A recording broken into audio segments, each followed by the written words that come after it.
Good morning. Welcome to Soul of Travel. I've been looking forward to this episode for quite some time. I'm here today with Adrienne Lee from Tourism Cares. And Tourism Cares is an organization that I connected with early on in my career, actually, when I was interning at an event. And I learned about the work that they were doing, and I was so excited and inspired. For me, travel had always been something more than travel, and I had this idea that philanthropy and travel should really go hand in hand, and community preservation and environmental awareness and consciousness, like all of these things I feel are really important aspects. And so Tourism Cares was one of those first organizations that validated that for me, that there was a whole group of people focused on the good that tourism could do. So I'm really excited to welcome you, and I would love for you to just introduce yourself and tell us a little bit about your role at Tourism Cares and what the organization does do. Thanks, Christine. Thank you so much for having me on Soul of Travel today. So my name is Adrienne. I am the Director of Global Impact for Tourism Cares, and my preferred pronouns are she and her. So I joined the Tourism Cares team about, I would say about two and a little bit years ago. I had been working for a social enterprise incubator in travel prior to that, working for a tour operator. And then my role really is to look at how can we connect communities to the tourism supply chain.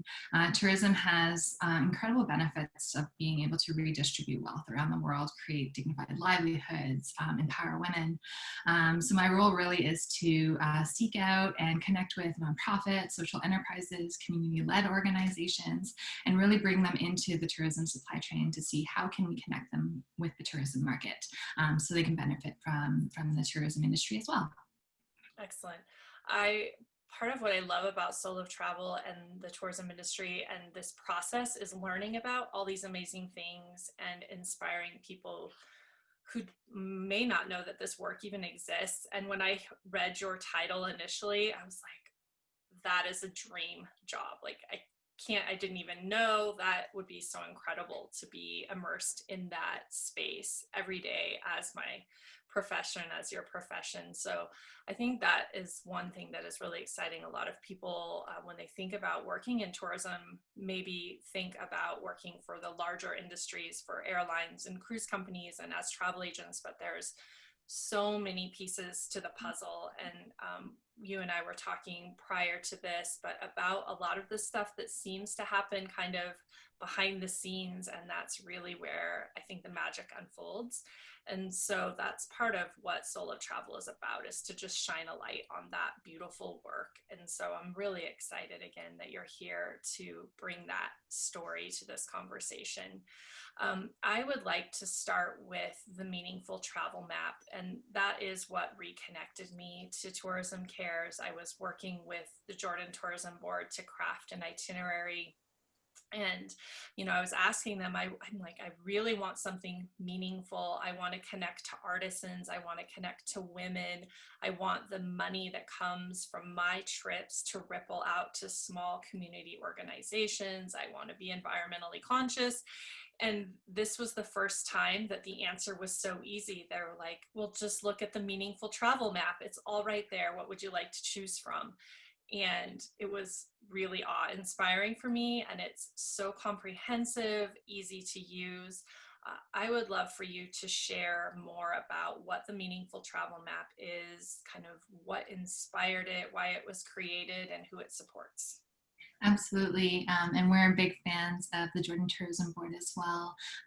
The Jordan Tourism Board is part of our membership, and JTB is also part of our board, so big fans of Malia and her team out there. So the Meaningful Travel Map was a concept that was built out of one of our first global meaningful travel summits that we held in Jordan in February of 2018. I'm like thinking of this year has felt so long and so short at the same time. So almost 2 years ago, we took a contingent of about 75 different tour operators and companies to the country of Jordan to really look at these sort of off the beaten track, very authentic, community-led, community-owned, women-owned enterprises that may have been just sort of a little bit off of sort of your designated tour operator itinerary, but also very close to the main highways and to access routes that were part of these itineraries.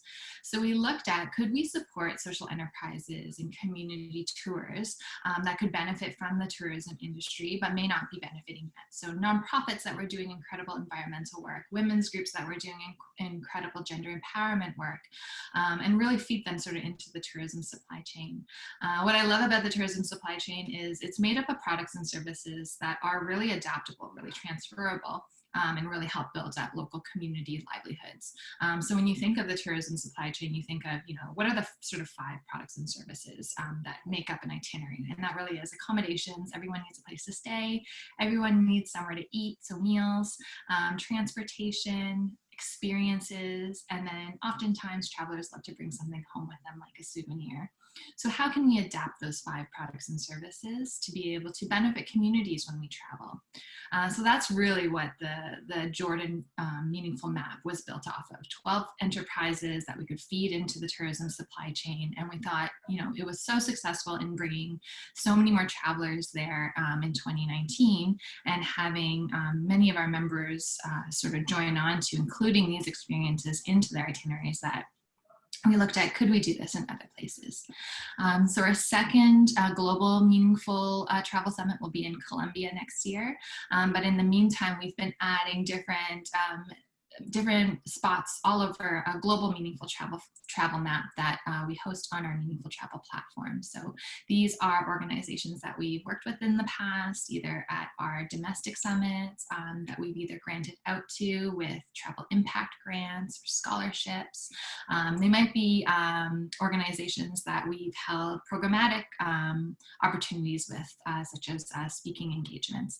So they're all incredible organizations that Tourism Cares has vetted, had some sort of partnership or relationship with, that we've included on this map that's open to any travel professional that wants to check it out and visit.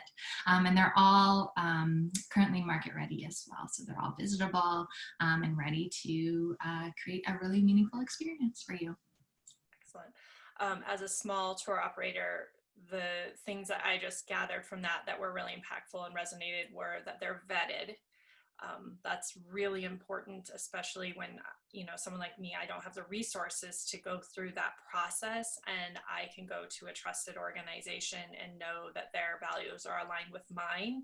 And so it's really easy. So that's one thing that really excited me about this program. And then also that they're ready and waiting, because sometimes someone will know of this project or program, and we definitely want to find ways to support them. But if they aren't ready to host us as tourists, it's a little bit of a disconnect. And so it's really important that they're ready to be able to host us and that we're not impacting them in a negative way by being there.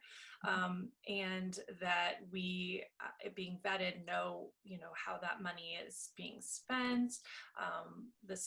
That everything is, we want to put our money where our resources are the most positively impactful. And I think sometimes we just see that it's a charity or a nonprofit or, some sort of organization, and we just think that our money must be doing good.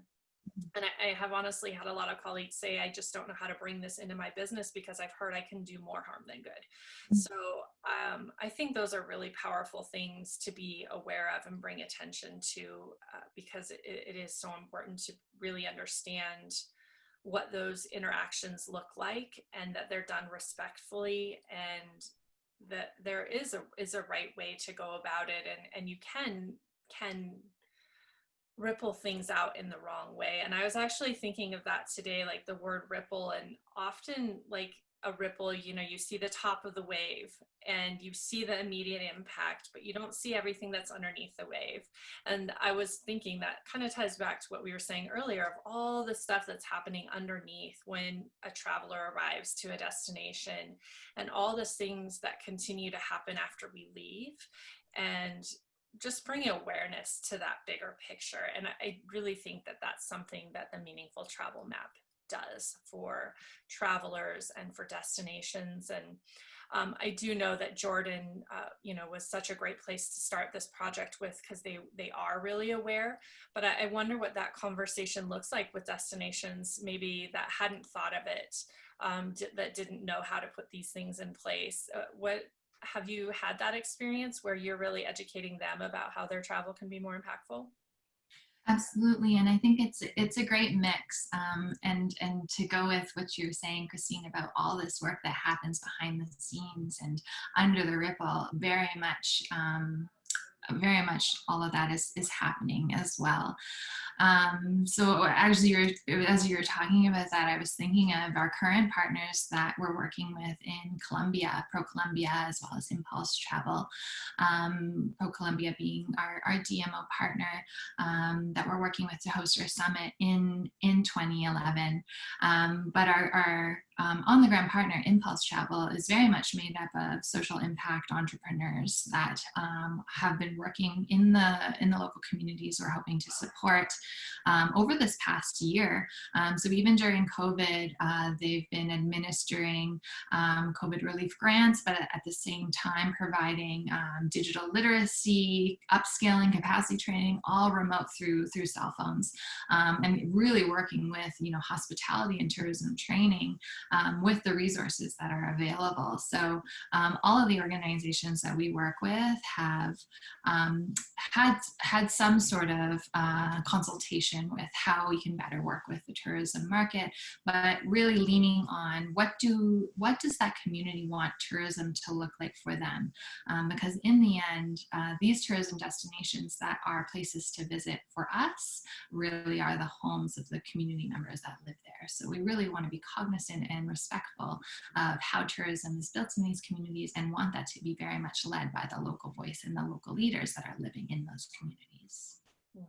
That's really powerful and important as well. And that's something, as I've, you know, kind of been in the travel industry, been traveling, that I have really pulled into my values of knowing that I'm a guest where I'm going. And I love how you said that. Like, we often just come from this mindset of we're on vacation, we're escaping, we're going somewhere, we're feeling pretty entitled to this experience, and we get there and maybe aren't connecting and being respectful to the fact that this is someone's home. Like, this is where they live. And if we flip that and we are receiving travelers where we live, we really know what that feels like, to receive maybe some of that energy in that way. And I think it's so important, especially I like to travel in, you know, developing countries, really rural areas, maybe that don't see a lot of tourism. So it's even more important, and engaging and bringing community into that conversation.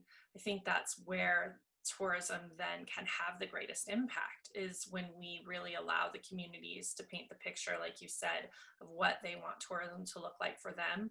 We definitely shouldn't own what that looks like. That's very much a part of where they should be in control. And I think those conversations are great, and they have a better idea of what they have to offer beyond what we can even understand. And so I think something even more beautiful unfolds when it's a very two-sided conversation. And I think that is a great segue into, I wanted to discuss how we tie travel and community impact, because they are so interconnected. How do tourists have the opportunities to create positive impact in the destinations we travel? I think community consultation is so important. Community consultation, as well as it being community owned and managed, so that we can ensure that the socioeconomic impacts of the tourism industry are also being left in the community. I have this. This reminds me of one of the trips that I was part of in one of my previous workplaces. But we had fundraised for an organization that was providing clean cook stoves across the Rift Valley. And when we went to go administer that grant, the owners of the organization, it was co-founded by a Maasai gentleman named Kisioki. He had said, okay, these funds are coming from the tourism industry, but what does tourism really look like here? He's like, we're the Maasai, we're not just here to sing and dance. That's not who we are. And visiting these communities where these clean cook stoves were being implemented, they are still training women fundis experts in the community to build these clean cook stoves. And the innovation behind the locally sourced materials, the way they're built, the way that the community collaborates together in itself was such a meaningful experience, and a lot of stereotypes that were broken, that I learned. And he had mentioned, he's like, we would love to make this into a tour, really show the actual innovation of the Maasai people instead of just relying on the stereotypes. And so that's what we did. We developed a tour of what would you like tourism in this Maasai community to look like, and the Clean Cook Stoves tour was developed.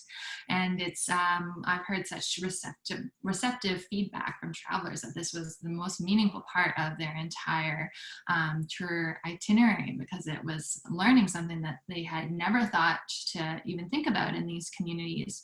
And the environmental, social, and socioeconomic benefits of this project in this community were just extraordinary. We saw a decrease in deforestation from not having to use so much firewood in homes. We saw better health for the children in these communities because they weren't inhaling smoke from traditional made stoves.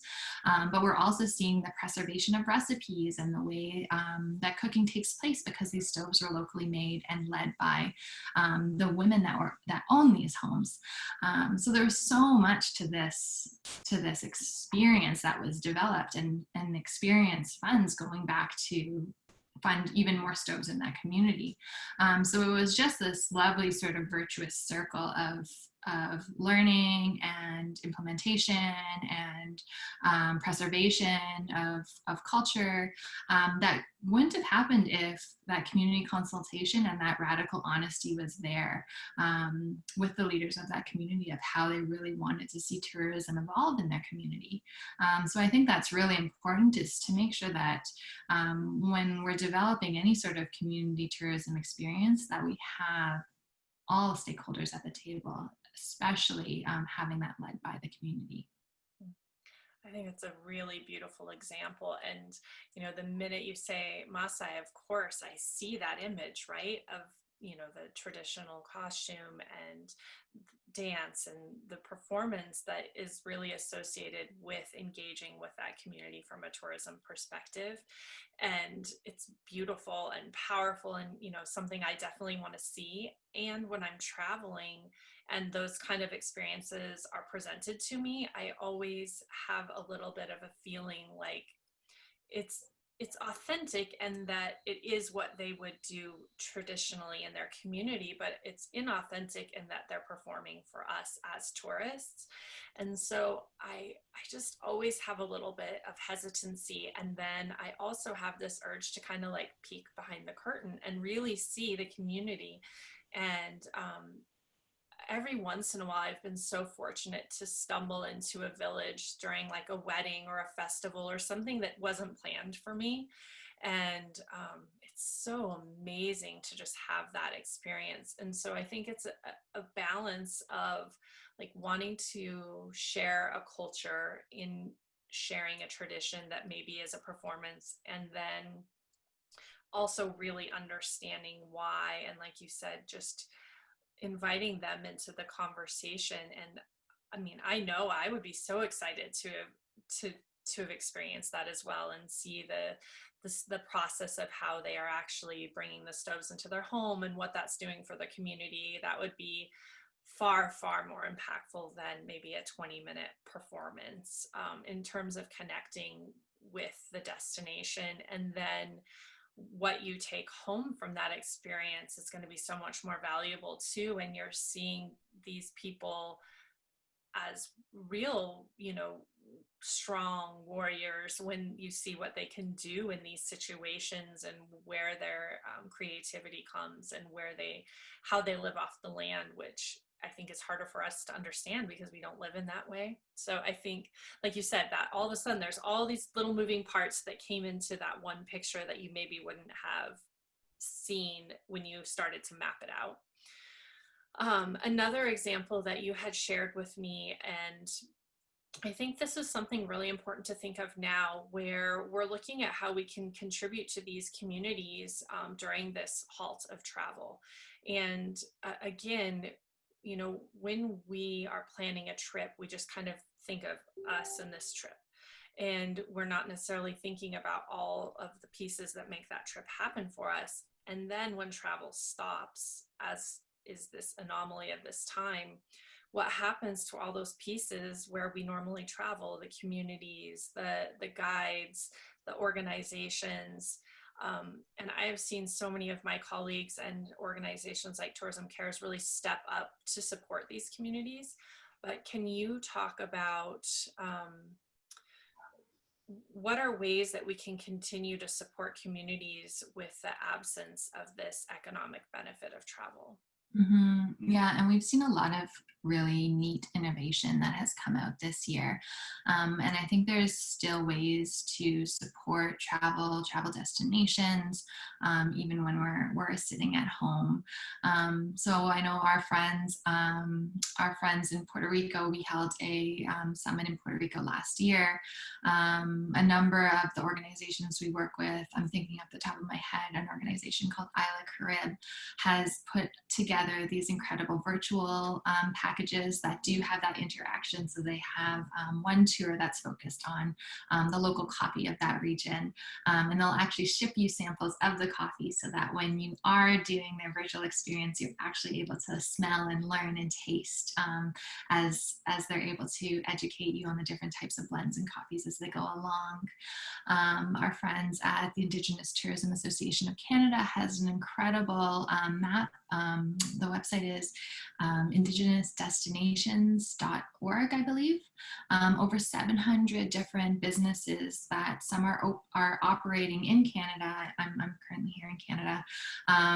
That are ways to support Indigenous cultures across Turtle Island, whether they be cafes or restaurants that are open currently, some experiences that can be done domestically. I think we've seen a lot of collaboration and consultation of the increase of probably domestic tourism continuing to be on the rise into 2021.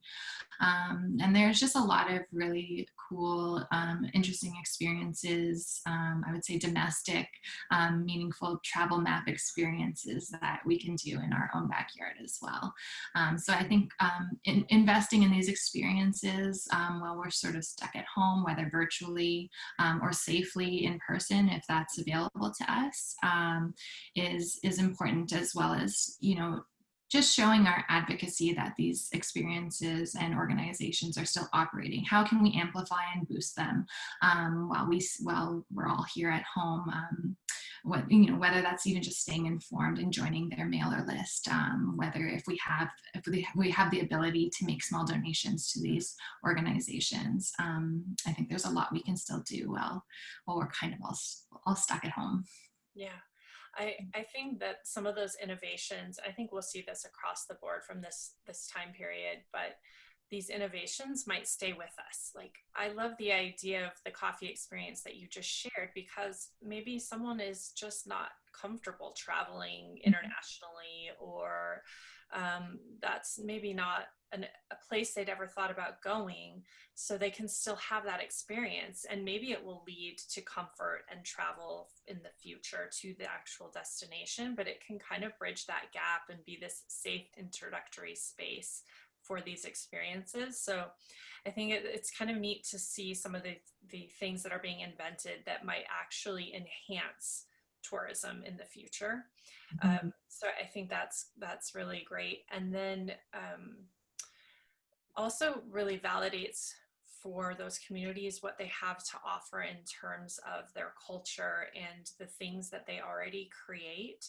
Because I think that you have probably seen this in your work as these cultures, there's weaving cultures and all different kinds of artisans that are losing, much like indigenous cultures in North America, losing their connection and their tie to those crafts. And so as tourists, when we really engage with those communities, it shows them that that's something worth hanging on to, and hopefully something that isn't lost, because it's so valuable on a whole to our world. And I don't know if you have anything to tie into that particular aspect, but I think it's such an important thing.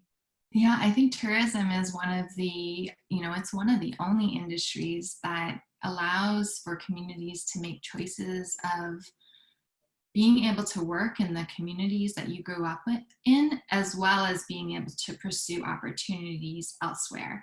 It provides that choice. It's one of the only industries that's able to get to some of the most rural and remote places in the world. It employs more women and indigenous people than any other industry in the world. And it creates that choice. I've seen communities that have run rampant with urban migration of sort of the younger generation leaving to pursue opportunities in cities, and then really leaving their culture behind. But I've also seen that tourism is able to sustain dignified livelihoods within that community, and having those children that have gone off to, let's say, post-secondary school, maybe being the first generation to go off to post-secondary school, then come back and be able to really invest in their communities and keep that culture alive. So I think it's this really sort of beautiful opportunity of choice, to really bring choice to communities, whether they stay or go or come back. And yeah, I think tourism has this way of investing in the next generation of leaders and communities, to help strengthen and make more resilient cultures as well. And I don't think any other industry really does that. Yeah, it's just a really beautiful circle. And I think that's when I landed in this industry. I have a background in sociology, and I've always just had this kind of reverence for other cultures and a wish to experience them, and didn't really connect that to a career in tourism. It seemed like maybe it needed to be, anthropology or something more academic. And then when you really look at it, and as you were speaking, it's like community is really the purpose for tourism. If we don't have destinations to go to and experience, we're not left with anything. And that's what it really enriches our lives when we travel. And I understand that, there's a space for just traveling for relaxation and disconnecting, but for me, I always prefer to connect and engage, and that's what restores me. Mm-hmm. And so again, then that just shows you how many facets of life are connected to tourism. And we were talking about an example that you shared in San Juan, La Laguna, with creating a reverse osmosis system. And I think this is such a beautiful example of how tourism and community, and then beyond, how that all comes together. So would you mind sharing that story here? Absolutely. So I used to work for an organization called Planetera Foundation. And one of my colleagues, Paula Blamings, also was the exec director of Planetera during this sort of time.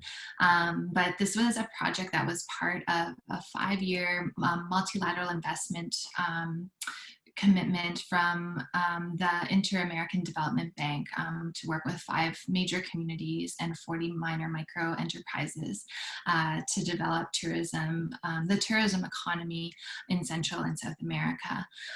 But San Juan La Laguna in Guatemala was one of the communities that this project was part of.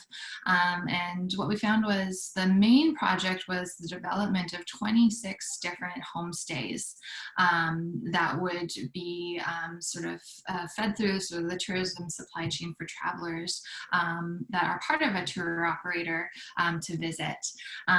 But with these sort of 26 different homestays came these little micro businesses. How can we support the sort of tourism infrastructure with these micro businesses, whether they're artisan groups, meals in small restaurants, cafes, and then this one was this reverse osmosis business, which was really this tiny enterprise of 2 people.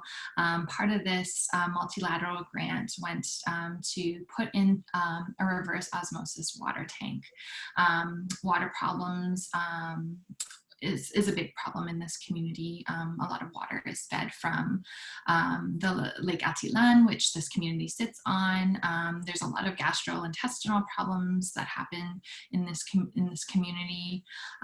So we installed this water tank as a way to be able to bring potable water to these 26 different homestays, but also as a water source for the community. Everyone brings their own water tanks to refill, so it's reducing that the plastic pollution problem. It's the cost to refill the water is minimal. It really just goes towards sustaining the infrastructure of the reverse osmosis tank and the livelihoods and jobs of the 2 people that manage the water business.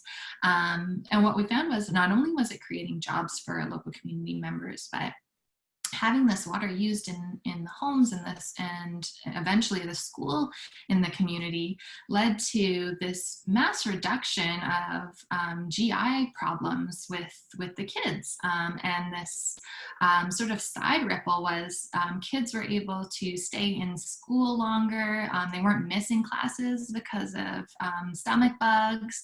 So attendance at local schools rapidly increased as well. So just looking at how these concerted efforts to put in infrastructure in communities first and foremost helps the communities that live there and the communities to benefit from this infrastructure. But as a side effect, this was also put in to help better sort of the traveler experience in these communities as well. So I think really mutually beneficial, dual fold. I think it benefits everyone. And just all of these sort of like little sort of side impacts that can happen. Again, when we really look at how to manage tourism responsibly and with all stakeholders at the table. Yeah, it's just such a beautiful example, and it's almost so simple that it seems like it couldn't be so impactful. And it may have started simply from wishing to have clean water for these tourists. And there might be a lot of other examples where you're looking to serve the needs of the tourists. But if you look at it, one way of solving that may have been to provide more bottled water, right? That could have been an easy way, but that then has obviously an environmental impact for the community, and it would only have been serving that group of people. And so I love like the problem solving that went beyond that. And then it also creates something from the community that exists outside of the tourism industry. And I think that's another really great example of how community-based tourism works well, is if you're creating something that doesn't exist just for the sake of the tourist. Mm-hmm. And so then we're in a period of time where travelers can't come, and that doesn't have to be a global pandemic. It can be hurricanes and mudslides and minor disease outbreaks happen all over the world, all over the time, that impact rural tourism. And so I think that these projects are so important because they allow something to live and continue beyond the purpose of just meeting travelers' needs. Mm-hmm. Yeah. Mhm. And I think another thing that comes up a lot in this line of conversation with tourism is investing in women in communities in particular. And I think you and I both know that it's so important, but I would love to kind of unwrap that part of this picture for people who maybe aren't as familiar with why. And gender equality is one of the most effective ways to reduce extreme poverty. And it's such a big, bold statement that can seem a little bit confusing. But we know that women reinvest about 90% of their incomes back into their communities and their families. And I think right there, that's why it's so important. And then it ripples out into education, right? Like almost 30 million girls around the world don't have the opportunity for education. And if they are educated, it's not past sixth grade. And then once you have an educated woman who's a leader in the community, it impacts other gender issues like child marriage and equal employment, gender-based violence and reproductive health. Like it just goes on and on and on. And it all starts with something so simple as hiring a female guide for your trip, or visiting schools and finding a way to bring empowering women into the conversation. So I would just love to open that up to you and let you go wherever that feels good for you. It's such a big, It is a big topic. I feel like it's on show for months.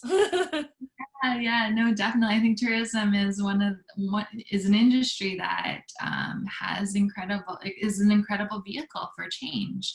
And then, looking at sort of the gender empowerment sort of area of tourism, tourism again is there's more women in tourism than there are men.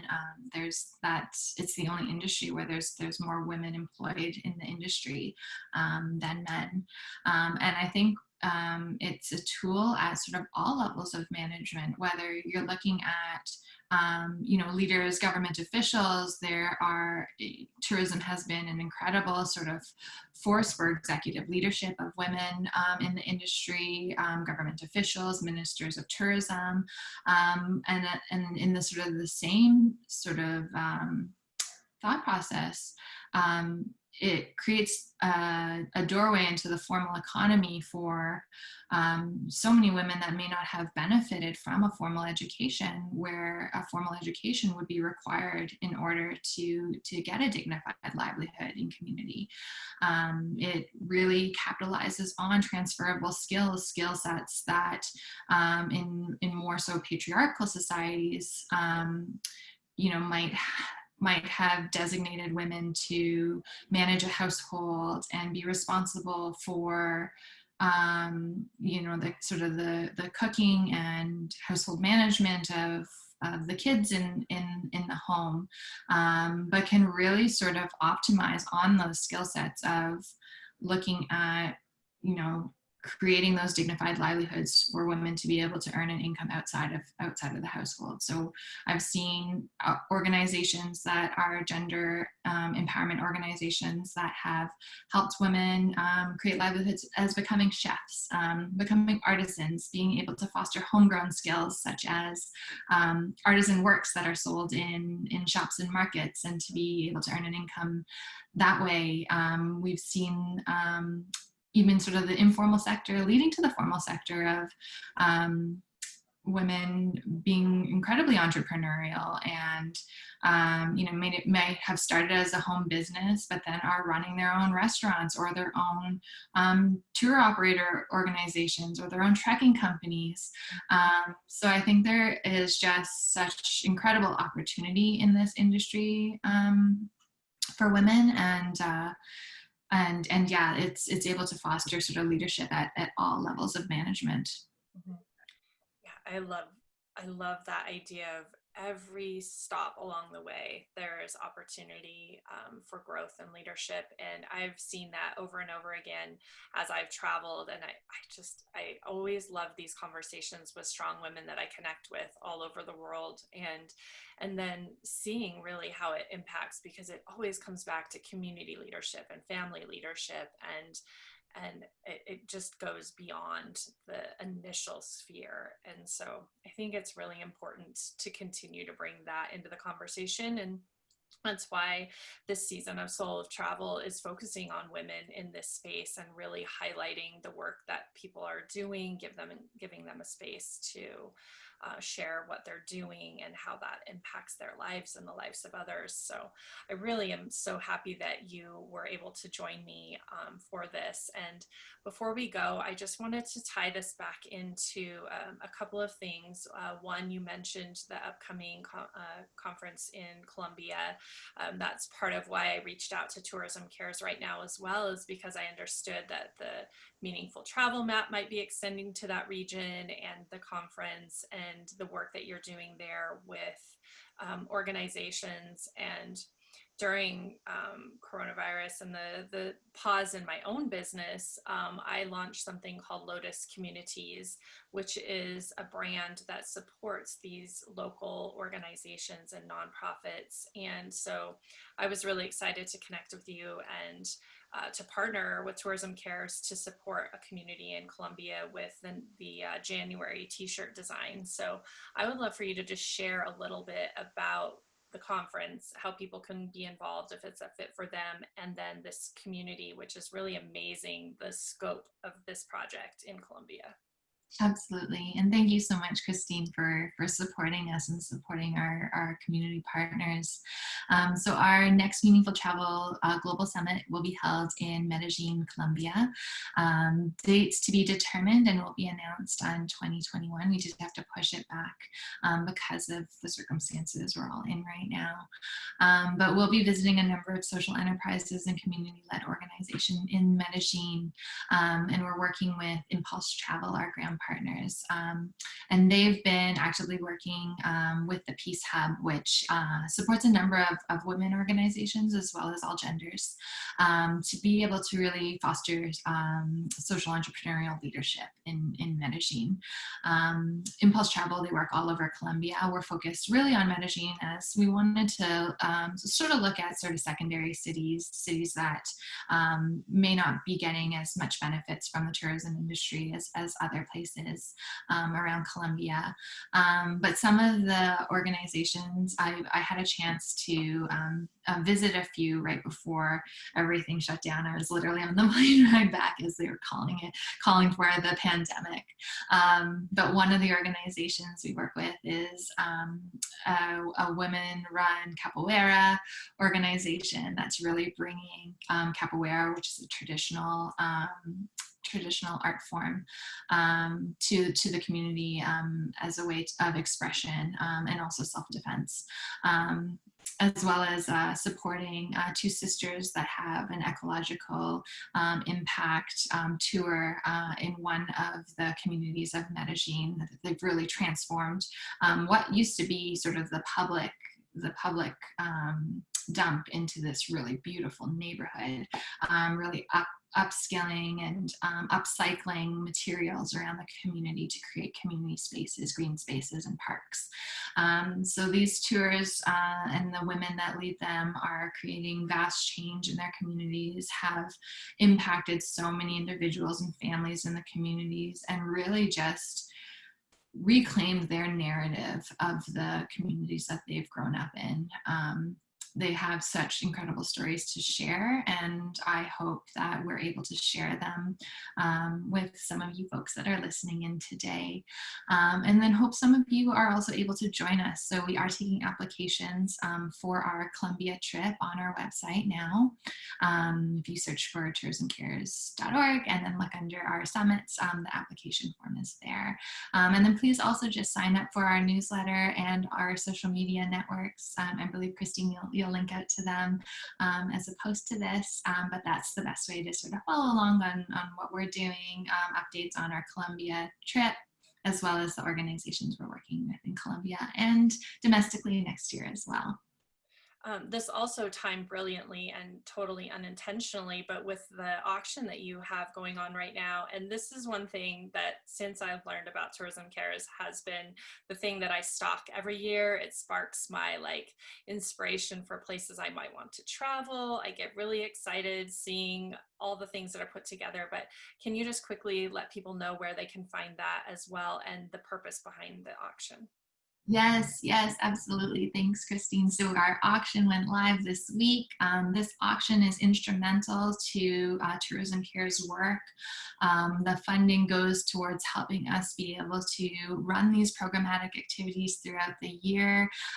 We've had such incredible and generous donors to our auction, but it's a great way to sort of put an impact trip on your sort of bucket list next year. We have some really cool stuff in our auction this year. I believe there's a trip to the Galapagos, which is an incredible destination, as well as also experiences that you can do in your own home. So I know there's some really cool impact consultants that are part of our auction as well, if you're looking to sort of hone in on your sustainability journey next year as well.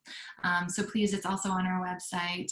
We will also be blasting that out in our newsletter, and will be featured at USTOA this week, which is happening this week as well, their annual conference. So please bid for good. All of that money helps us be able to create programmatic impact next year. Yeah, and I'll definitely encourage listeners, if you listen to this, you know, in a month from now and it's too late, just put it on your radar, because it happens every year, and every year there's, you know, definitely more than one trip that I wish I would be walking away with. So, and you know, even if you don't win it, it just can inspire you for your own intentional journey in the future. So well, I am so excited. This has been like the perfect way to start my week, and my dog is going to start barking right now. But if he doesn't, I would love to just invite you into, I have some rapid fire questions, and they're a little bit lighthearted, kind of a fun way to end the conversation and let people get to know you as a person and a traveler as well. So the first one is, what is your favorite book or movie that offers you a travel escape or inspires an adventure? Ooh, well, that one's a big one for me. I come from like a very big media household. So favorite book, I just finished reading Ya Jesse's Transcendent Kingdom that just came out in September. It was probably my favorite book of the year. Ya Jesse also wrote Homegoing, which is one of my favorite books, which looks at sort of the generational, it's a heavy book. It's a heavy book. It goes through the storylines of, I think, like 7 generations of 2 different families that were enslaved during the transatlantic slave trade up into the present day. Beautiful book, beautifully written. I'm a huge, big fan of Ya Jesse. And then movie, we have been watching probably too much media this year, being stuck at home. I'm trying to think of that one. I might have to put a pause on. So my partner is a horror film director, so it's not really the best sort of the best space for inspiration on travel. Maybe where not to want to travel to. What is always in your suitcase or your backpack when you travel? Always have a reusable water bottle wherever I go. Excellent. I love that one. What is your favorite destination you've traveled to? This would be a mix. So I had the opportunity of going to Antarctica, which was incredible. Just out of this world, beautiful. I also got to take my mom to Bhutan when she retired a few years ago. So I also love the country of Bhutan and their sort of mandate on sustainable travel. 2 beautiful, beautiful places. 2 places I would love to go, and Antarctica seems to be leading the way as favorite destinations for the people that I've had on so far. Where do you still long to visit? So many places. I lived in Korea for a couple of years a while ago, and I had the opportunity of being able to see sort of a lot of Southeast Asia, and East Asia, but I've never gotten to Japan. So I'd love to go to Japan and do some hiking there. What do you eat that immediately reconnects you to a place you've traveled? Ooh, maybe before I went vegetarian, I think jerk chicken would take me there. I haven't been to Ethiopia yet, but Injera is a place. Is Injera, the food is something that I love and just sort of like takes me on a little trip every time I eat it. Excellent. Who was a person that inspired and encouraged you to set out to explore the world? Ooh, that would probably be my late aunt Noreen. She was a pro athlete. She was an Olympian. She passed away about 15 years ago when she was in her mid 40s. But she lived fiercely and she lived strong and she traveled the world with the biggest open heart. So as a kid, I always got postcards from her wherever she was, whatever sporting event she was at. So she's definitely my inspiration. Hmm. I love that when family can model that for us. My best friend growing up has little boys that are not little anymore. They're younger than my children, and they had a scrapbook that was called "Where in the World is Aunt Chris?" And I would send them pictures from everywhere. So, and they always just think like it opened the door to possibility for travel. The last one is if you can take an adventure with one person, fictional or real, alive or past, who would it be? Ooh, that would probably be. Well, I have so many picks here as well. Um, I would probably still either pick my current partner or my mom. I feel like they're my two favorite travel partners. They help me see perspectives that I might not see, and I do love traveling with both of them. Excellent. Well, thank you so much for playing along with that. I always think that's really fun and for being here. Such an important and beautiful conversation around community-based travel and the work that travel can do for good. So I'm honored to have had you join me and look forward to hearing what other people have to say about the conversation. Thank you so much, Christine. Thank you so much for having us today. Thank you for having me.